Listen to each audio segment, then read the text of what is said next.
1960 marque un tournant dans l'histoire du Québec. Cette année-là, le gouvernement libéral de Jean Lesage est élu à l'Assemblée nationale pour changer drastiquement le visage du Québec.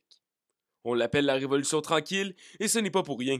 Une révolution sans violence, mais les changements ont été au rendez-vous. Le but du nouveau gouvernement est de rendre plus moderne la société québécoise et d'en finir avec le conservatisme de l'Union nationale. Adieu la campagne, bonjour la ville. Dans cette vidéo, j'énumérerai les différents aspects de cette période.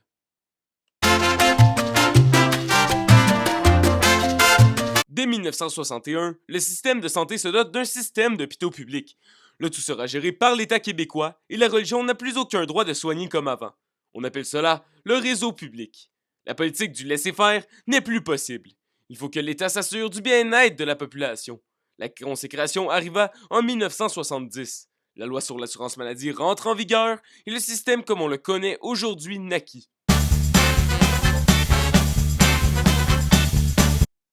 Même constat pour l'éducation. La génération des baby boomers commence à rentrer dans les écoles et le système religieux n'est pas du tout prêt à tous les recevoir.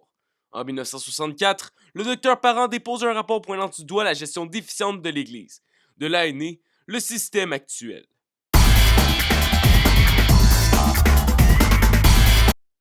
Au niveau économique, ce fut une véritable explosion. Au début de son mandat, Jean Lesage possède 745 millions de dollars de budget pour investir. À la fin, il possède 2,1 milliards de dollars. La nationalisation de l'électricité est aussi un gros coup. Les libéraux gagnèrent les élections de 1962, surtout grâce à cet enjeu. Le slogan « Maître chez nous » vient d'ailleurs de là. Hydro-Québec devient une propriété du gouvernement du Québec et l'hydroélectricité est maintenant l'énergie forte du Québec. En 1966, Jean Lesage perd les élections au profit de l'Union nationale. Daniel Johnson devient premier ministre du Québec. La nation s'apprête à recevoir un événement d'une importance capitale. La plus grosse exposition du monde s'installe à Montréal dans le but de présenter le savoir-faire de chaque pays du monde.